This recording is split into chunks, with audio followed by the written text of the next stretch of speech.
Welcome to PUBG Lite Tamil channel. நான் தான் உங்க பிரசாந்த். இன்னைக்கு நம்ம பார்க்க போற வீடியோ பாத்தீங்கன்னா டிஎஸ் ஸ்குவாட்ல ஒரு சூப்பரான ஒரு கேம் பிளே தான். இதுல நானும் பாத்தீங்கன்னா நம்ம நண்பர் PL Rex அப்படின்ற ஒரு கேம் பிளே பண்ணியிருந்தோம். இதுல நான் ஒரு 14 கிலோ எடுத்திருந்தேன், அவரு ஒரு 8 கிலோ எடுத்திருந்தாரு. ரெண்டும் சேர்த்து பாத்தீங்கன்னா 22 கிலோ. சோ இந்த மேட்ச் தான் இப்ப நீங்க பார்க்க போறீங்க. மேட்ச் கண்டிப்பா நல்லா தான் இருக்கும். பட் ஆனா இது வந்து கேம் பிளே மேட்ச் மட்டும் கிடையாது. நான் ஒரு சில விஷயத்தை உங்கள்ட்ட பேசணும்னு நினைச்சுதான் இந்த வீடியோக்கு நான் முக்கியமா வந்திருக்கேன்.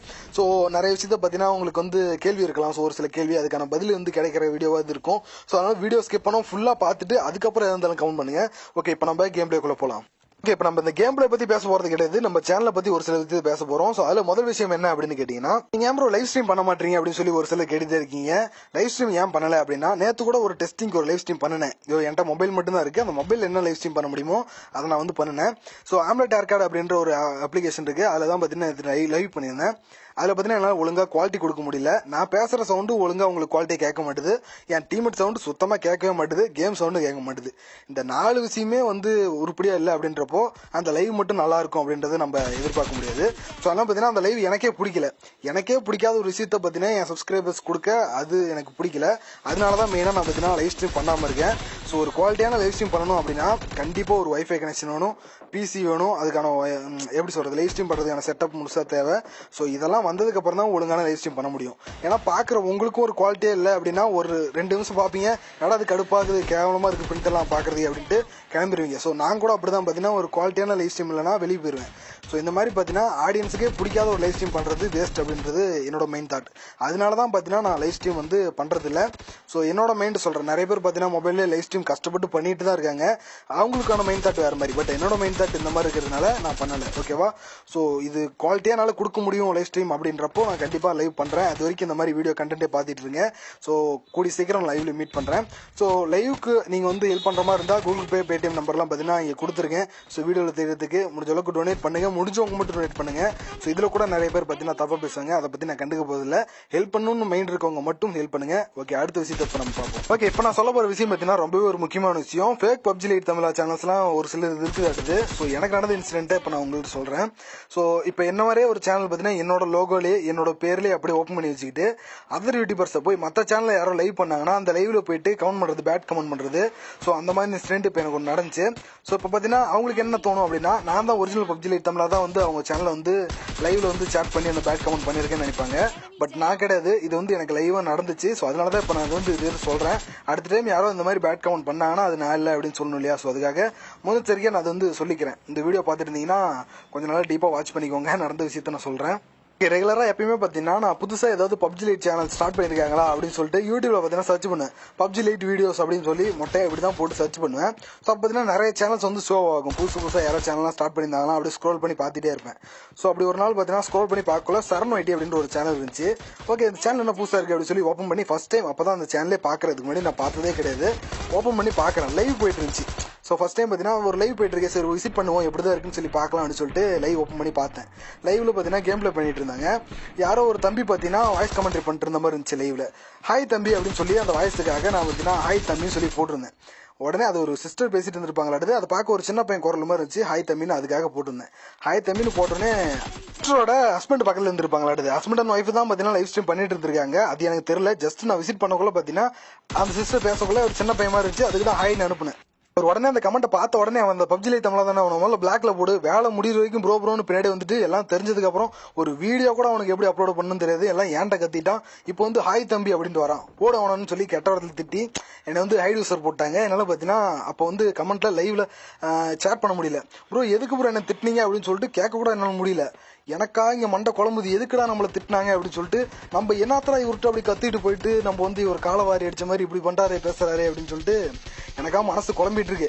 என் ஃப்ரெண்டோட ஐடியில இருந்து, தெரிஞ்சவங்க ஐடியில இருந்து என்ன எதுக்காக திட்டினாங்க அப்படின்னு சொல்லி கேளு அப்படின்னு சொல்லிட்டு கேட்க சொல்றேன். அவங்க கேட்கறாங்க, அவங்களுக்கும் பதில் வந்து ஒழுங்கா சொல்லல. என்ன இவன் தான் இன்னொரு ஐடியில இருந்து கூப்பிட்டு கேட்டுட்டு இருக்கான், இவெல்லாம் கண்டுக்காது, இதையும் மியூட்ல போடுச்சு, அதையும் மியூட்ல போட்டாங்க. எனக்கா என்ன பண்றதே தெரியல. இவங்ககிட்ட எப்பறம் நம்ம ப்ரூவ் பண்றது, நம்ம எதுக்கு திட்டினாங்கன்னு வேற தெரியல அப்படின்னு சொல்லிட்டு எனக்கு குழம்பிட்டு இருக்கு. இது எப்போ நைட்டு ஒரு 11-12 மணி இருக்கும்.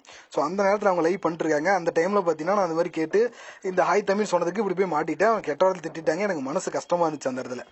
எதுக்குதான் தான் இப்படி திட்டிருப்பாங்க அப்படின்னு சொல்லிட்டு நான் யோசிச்சுட்டே இருக்குள்ள கரெக்டாக ஒரு டீம் கோட் கொடுத்தாங்க. டீம் கோட் கொடுத்தோடனே டக்குன்னு ஃபாஸ்ட்டாக முடிஞ்ச அளவுக்கு கேம்குள்ளே போய் அவங்க கூட கனெக்ட் ஆகிட்டேன் சரண் ப்ரோ கிட்ட. அவர்கிட்ட போயிட்டு அப்போ சொல்கிறேன், ப்ரோ நான் தான் ப்ரோ அந்த பப்ஜி லீக் தமிழா என்னை வந்து லைவ் சாட்டில் திட்டி இப்போ என்னை பிளாக்ல போட்டிங்களா, அது எதுக்கு ப்ரோ எனக்கு தெரியல ப்ரோ, எதுக்காக இப்போ தான் உங்கள் சேனலே நான் ஃபர்ஸ்ட் டைம் வந்து பார்க்குறேன், எதுக்காக என்ன அப்படி சொன்னீங்க எனக்கு ஒன்றும் புரியல, என்னை உங்களுக்கு தெரியுமா அப்படின்னு கேட்குறேன்.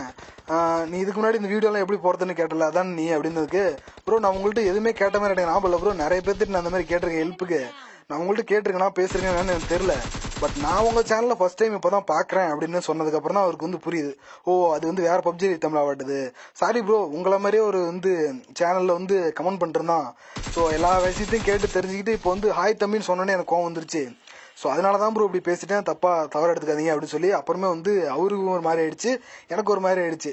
ஐயோ இந்த மாதிரி தெரியாமல் பார்த்தீங்கன்னா நிறைய பேர் பார்த்தீங்கன்னா தப்பாக நினச்சிக்கிறாங்க பப்ஜி லீக் தமிழா அப்படின்றது யாருன்னு தெரியாமல். ஸோ அன்றைக்கி லைவில் பார்த்தீங்கன்னா அந்த இன்சிடென்ட் நடந்துச்சு. அன்றைக்கி மட்டும் நான் பார்த்தீங்கன்னா ஹாய்ன்னு சொல்லிட்டு நான் வெளியே வந்திருந்தேன் அப்படின்னா ஒரிஜினல் பப்ஜி லீக் தமிழா தான் வந்து பார்த்தீங்கன்னா இந்த மாதிரி பேசுகிறான் அப்படின்னு சொல்லி இது வரைக்கும் அவங்க தப்பாக நினச்சிட்டு இருந்திருப்பாங்க. நான் நல்ல வேலை ஒரு டீம் கோட் கொடுத்ததுனால போய் அந்த இடத்துல நான் புரிய வைக்க வேண்டியதாக இருந்துச்சு, கரெக்டாக புரிய வைக்க முடிஞ்சுது. ஸோ இதே வந்து அந்த மாதிரி பண்ணலை அப்படின்னா என்னை பற்றி இன்னும் அவங்க தப்பாக தான் நினச்சிட்டு இருந்திருப்பாங்க. ஸோ அதனால் பார்த்தீங்கன்னா கொஞ்சம் விசாரிச்சு பாருங்கள். நான் இது வரைக்கும் அப்போ முடிவு பண்ணேன் லைவில் யார்ட்டையுமே பார்த்தீங்கன்னா கமெண்ட் பண்ணக்கூடாது, அவங்களோட வீடியோவில் கூட போய் கமெண்ட் பண்ணலாம், ஒரு பிரச்சனை இல்லை, ஏன்னா அவங்க சேனலில் போய் விசிட் பண்ணால் தெரிஞ்சிடும் இது ஒரிஜினல் பப்ஜி லீக் தமிழாவா இல்லை டூப்ளிகேட்டானு. ஏன்னா வந்து சேனல் போயிட்டா தெரியல 29,000 சப்ஸ்கிரைபர் என்னது இருக்குது, ஸோ ஃபேக் பப்ஜி லீக் தமிழானா அதில் சப்ஸ்கிரைபர் இருக்க மாட்டாங்க, ஸோ அதை வச்சு கண்டுபிடிச்சிடலாம். ஏன்னா பார்த்தீங்கன்னா என்னோட பேரை கெடுக்கிறதுக்குன்னு இப்படிலாம் பண்ணிருக்காங்க. ஸோ இதெல்லாம் தெரிஞ்சுக்கோங்க. நான் வந்து யாரோட சேனல்லையுமே போய் இது வரைக்கும் பேட் கமெண்ட் பண்ணதே கிடையாது, ஸோ இதுக்கு அப்புறமும் பண்ண போகிறது கிடையாது, அப்படி பண்ணால் அது நான் கிடையாது அப்படின்னு சொல்கிறதுக்காக தான் இதை நான் சொல்கிறேன். எனக்கு நடந்த இன்சிடென்ட் இதுதான். ஸோ இதுக்கு மேலே நான் வந்து லைவில் பண்ண மாட்டேன் யாருக்கும் கமெண்ட்டு, மாடரேட்டரும் அந்த சேனல் இருந்து நான் மட்டும் தான் பண்ணுவேன். ஸோ மீதி உங்கள்கிட்ட பேசணும்னு நினச்சாலே உங்களோட வீடியோவில் கமெண்ட் பண்ணுவேன், நீங்கள் என்னோட சேனலை விசிட் பண்ணி அது ஒரிஜினல்னு ப்ரூஃப் பண்ணிட்டு அதுக்கப்புறம் கூட என்கிட்ட பேசலாம், ஓகேவா. ஸோ இதில் கொஞ்சம் நீங்கள் தெளிவாக இருந்துக்கோங்க, நான் கிடையாது அது. அந்த விஷயம் முடிஞ்சு போச்சு. இப்போ பார்த்தீங்கன்னா நிறைய பேர் நம்ம சப்ஸ்கிரைபர் என்ன கேட்பீங்க, ஏன் ப்ரோ ரெகுலராக வீடியோ போட மாட்டீங்க அப்படின்னு சொல்லி கேட்பீங்க. ஸோ இதுக்கு வந்து நான் சென்டிமெண்ட்டாக ரொம்ப பதில் சொல்ல விரும்பல, எனக்கு வந்து ஒர்க் வேலை அதிகமாக இருக்குது ப்ரோ, அதனால இப்போ வந்து நல்லா கேம் பிளே வந்து பண்ணுறதே ரொம்ப ரேராக தான் இருக்குது. ஸோ பண்ணுற கொஞ்சம் டைம்லையும் பார்த்தீங்கன்னா கேமில் எடிட் பண்ணி மறுபடியும் வீடியோ போடுறது அப்படின்றது கஷ்டம். ஸோ அதனால தான் ரெகுலராக வீடியோ போட முடியல, இதான் காரணம். அடுத்து பார்த்தீங்கன்னா இன்னொரு கொஸ்டின் இருக்கும், ப்ரோ கான்கரர் போகிறேன்னு சொன்னீங்களே போயிட்டீங்களா அப்படின்னு சொல்லி நிறைய பேர் கேட்பீங்க. ஸோ அது என்ன ஒரு பிரச்சனை, இதே தான் ஒர்க்கு தான் பிரச்சனை. ஸோ ஃபுல் அண்ட் ஃபுல் நம்ம கேம் மட்டுமே விளையாடுறது நம்ம வேலையாக இருந்தால் ஈஸியாக கான்கரர் போயிருக்கலாம் ப்ரோ. விளையாடுறதே ஒரு நாளைக்கு 1 மணி நேரம் 2 மணி நேரம் அப்படின்ற பட்சத்தில் யாராலையும் கான்கரர் போக முடியாது. ஒரு 4 முழுக்க ஃபுல்லாக உட்காந்து விளாண்டா தான் கான்கரர் புஷ் பண்ண முடியும். ஸோ அந்த மாதிரி ஆட்களுக்கு தான் பார்த்தீங்கன்னா கான்கரர் புஷ்னா கரெக்டு. கான்கரர் என்ன சொன்னாங்க, ஒரு நாட்டை வென்றவன் அந்த டைட்டில் ஆடுது. ஃபர்ஸ்ட் நம்ம ஒரு வீட்டை வென்றவடா இருக்கணும், அப்படின்னா தான் பார்த்தீங்கன்னா நாட்டை வென்றவன் டைட்டில் அடிக்க முடியும். வீட்டையே பார்க்காம வந்து அந்த டைட்டில் அடிக்கிறது உட்காந்து விளாண்டா அது வந்து வேஸ்ட்டு ப்ரோ.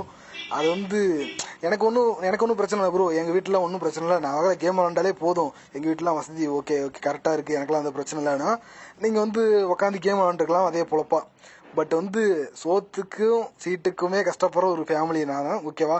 ஸோ அந்த மாதிரி இடத்துல இருக்கவங்க பார்த்தீங்கன்னா கேம் விளாண்டுட்டு உட்காந்து அதையே பொழப்ப பண்ணிட்டு முடியாது ப்ரோ, ஜஸ்ட் ஓப்பனாக சொல்லிடுறேன். மற்ற வேலையை பண்ணிக்கிட்டு இதை கொஞ்சம் தான் என்னால் பண்ண முடியும். ஸோ அதனால் கான்கர் புஷ் பண்ண ட்ரை பண்ணேன், பட் ஆனால் என்னால் முடியலன்னா டைம் இல்லாதனால முடியல, ஓகேவா. விளாண்டு வந்து ஜெயிக்க முடியாது இப்படி பேசுகிறான் அப்படின்னு சொல்லி எப்படி சொன்னாலும் அதை பற்றி நான் கண்டுக்க போகிறதே கிடையாது, என்னோட சுச்சுவேஷன் இதுதான். ஸோ எல்லாருக்கும் அந்தந்த சுச்சுவேஷனில் இருந்தால் தான் தெரியும் அந்த சூழ்நிலை என்னன்றது. ஸோ அதான் எனக்கு எப்படி சொல்கிறதுன்னு அது சரியாக தெரில. ஸோ அந்த இடத்துல இருந்து பார்த்தா தான் தெரியும், ஓகேவா. எனக்கு டைம் கிடைக்கல, என்னால் விளாட முடிஞ்சு புஷ் பண்ணி போக முடியல, ஓகேவா. டைம் இருந்து நான் வந்து புஷ் பண்ணாமல் இல்லை, எனக்கு விளாட்றதுக்கே 1 மணி நேரம் 2 மணி நேரம் தான் டைம் கிடைக்கும், மீதி நேரம் ஏதோ ஒரு ஒர்க் இருக்கும். ஸோ மாற்றி அந்த வேலையை பார்க்குறது தான் கரெக்டாக இருக்கும் வீட்டில். ஸோ வீட்டை கோட்டை விட்டுட்டு நான் வந்து கேம் விளாண்டேன்னா என்ன வேற பெரிய முட்டாள் எதுவுமே கிடையாது. ஸோ அதனால் அதை ஒரு பெரிய விஷயமா எடுத்துக்காதீங்க. எப்பயும் போல் உங்களுக்கு ரெகுலராக இனிமேல் கேம் பிளே போட நான் ஸ்டார்ட் பண்ணுறேன், ஓகேவா. சரி ஓகே, இது வரைக்கும் நான் வந்து உங்கள்கிட்ட எதாவது சொல்லணும்னு நினச்சேனோ எல்லாத்தையுமே சொல்லிட்டேன். இதுக்கு மேலே வந்து எனக்கு எதுவும் சொல்கிறதுக்கு மைண்ட் இல்லை. ஸோ சப்போஸ் ஏதோ வந்து மறுபடியும் சொல்லணும்னு தோணுச்சுன்னா அடுத்தடுத்த வீடியோவில் நான் சொல்கிறேன். ஸோ இப்போதைக்கு என் மைண்டில் இருந்து எல்லாத்தையுமே சொல்லிட்டேன். ஸோ இதில் நான் சொன்னதில் ஏதோ தப்பு இருந்தால் நீங்கள் வந்து கமெண்ட் பண்ணுங்கள். ஸோ முழுசாக கேட்டிருப்பீங்கன்னு நினைக்கிறேன், ஓகேவா. இப்போ நீங்கள் வந்து கமெண்ட் பண்ணால் கரெக்டாக இருக்கும்னு நினைக்கிறேன், ஓகேவா. ஸோ உங்களோட கருத்தை வந்து கமெண்ட் பாக்ஸில் சொல்லுங்கள். எல்லாரோட கமெண்ட்டையுமே நான் படிக்கிறேன், அதனால தான் பார்த்தீங்கன்னா லைக் போட்டு ஹார்ட் போடுறேன். நீங்கள் வந்து கமெண்ட்டே படிக்க மாட்டேறேன் அப்படின்னு சொல்லி ஒரு சிலர் சொல்கிறீங்க, அப்படிலாம் கிடையாது. நான் எல்லார் கமெண்ட்டையுமே படிச்சிடுவேன். ஸோ இப்போ தான் ரீசெண்டாக ஒரு 2-3 நாளாக எனக்கு ஒர்க் அதிகமாக இருக்கிறதுனால நான் கமெண்ட் கூட படிக்கிறது இல்லை. ஸோ லைக் ஹார்ட் கூட விழுந்துருக்காது பாருங்க யாருக்கும். ஸோ ஸோ அதனால கமெண்ட் படிக்கல, இனிமேல் தான் நான் வந்து பார்க்க போகிறேன். ஸோ பார்த்துட்டு உங்களுக்கு எல்லாத்தையும் ரிப்ளை பண்ணுறேன், ஓகேவா? ஸோ கேம் பிளேவும் நிறைய பேர் பார்த்துட்டு இருந்திருப்பீங்க, நான் பேசுனது நிறைய பேர் கேட்டிருப்பீங்க. முக்கியமாக நான் அந்த பேசணுன்றதே தான் வந்தேன். கேம் பிளேலாம் பார்த்தீங்கன்னா 2வது தான் இந்த வீடியோ பொறுத்த வரைக்கும். நிறைய பேர் கேட்டிருப்பீங்க, ஓகேவா? ஸோ இந்த வீடியோ உங்களுக்கு பிடிச்சிருக்குன்னு நினைக்கிறேன். அப்படி பிடிச்சிருந்துச்சா மறக்காம லைக் பண்ணுறேன், உங்கள் ஃப்ரெண்ட்ஸ் எல்லாத்துக்குமே ஷேர் பண்ணி விட்ருங்க. நம்ம சேனலை சப்ஸ்கிரைப் பண்ணாமல் இருந்தீங்கன்னா கீழே இருக்க அந்த ரெட் கலர் பட்டன் வந்து சப்ஸ்கிரைப் பண்ணிக்கோங்க, கூட பெல் ஐக்கான ஆல்ல போட்டு வச்சுக்கோங்க. அப்போனா தான் எப்போ வீடியோ போட்டாலும் உங்களுக்கு ஒரு நோட்டிஃபிகேஷன் வரும், எங்கே இருந்தாலும் நம்ம வீடியோ பார்க்கலாம். ஓகே பாய், நெக்ஸ்ட் ஒரு இன்ட்ரெஸ்டிங்கான வீடியோவில் மீட் பண்ணுறேன். சொல்லுவேன், ஹிட்லர் என்ன நம்மளை கற்பிக்கிறான்? உன்னை இந்த உலகம் திரும்பி பார்க்க வேண்டுமா, நீ எவனையும் திரும்பி பார்க்காதேங்கிறான். அதான் முக்கியம்.